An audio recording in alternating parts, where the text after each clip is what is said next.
कोल घोटाले की बात होगी, फाइलों को गुम जाने की बात होगी, विपक्ष अगर मांग करेगा, प्राइम मिनिस्टर से मांग करेगा, प्राइम मिनिस्टर उस पर जवाब नहीं देंगे तो संसद में गतिरोध तो होगा ही होगा।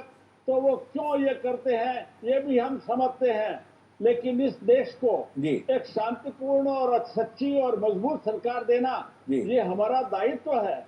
इस डेमोक्रेसी जी आपका लेक्चर नहीं सुनना चाहते यहाँ लोग। ये बात लेक्चर नहीं है, आप तथ्यों पर बात करिए। मुझे लगता है कि संसद से आपको बहुत दूर है। चलिए, पिछला सत्र जो था वो आपके लोगों ने डिस्टर्ब किया। मैं राजीव जी से लेता हूँ। राजीव जी सुन रहे हैं इस बहस को।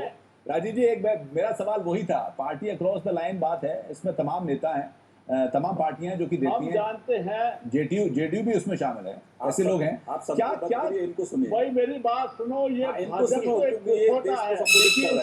बात नहीं करता। आरएसएस इस देश को विनेबिलिटी एक ऐसा सवाल है और सिस्टम के अंदर जो स्थितियां बदली है उसमें सभी पार्टियां इस तरह के फैसले लेती हैं, इससे कहीं ना कहीं हम ये नहीं होने देंगे। कहीं ना कहीं लोकतंत्र कलंकित होता है और विवादित जो चरित्र के राजनेता हैं उनको टिकट देकर के चुनाव जीतने की गारंटी भले ही हो सकती है, लेकिन सिस्टम के शुद्धिकरण के लिए ये ईमानदार कोशिश नहीं है और इसमें तमाम राजनीतिक दल शामिल है।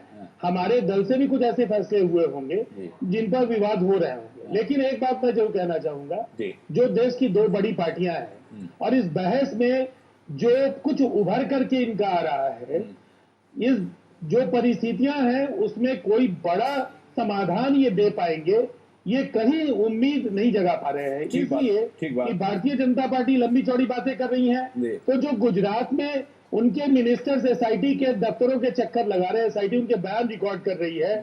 अमित शाह जैसे विवादित व्यक्तित्व को एक राज्य में चुनाव केवल ध्रुवीकरण के लिए वहां भेज दिया गया, ये चेहरे हैं। और इस तरह से अगर आप एक छोटे मामले के लिए 2 वर्ष की सजा की बात करते हैं, जिन्होंने बड़े पैमाने पर नरसंहार कराए हों, फर्जी मुठभेड़ कराए हों, दोनों पार्टियां हो सकता है कांग्रेस के कुशासन के विकल्प, तो मैं देश में से बाहर आ जाओ। श्रीकांत जी शुक्रिया, क्योंकि समय खत्म हो रहा है। सुरेश केशवानी जी धन्यवाद। हालांकि आपने ये जवाब नहीं दिया कि आखिरकार ये विनेबिलिटी फैक्टर है नहीं है, आपने देश की ये नहीं होने देंगे और देश चलेगा इस बात पे ज्यादा जोर दिया, लेकिन हमसे बात करने के लिए, समय निकालने के लिए शुक्रिया। श्रीकांत जी आपका भी धन्यवाद, राजीव जी आपका भी धन्यवाद। तो खास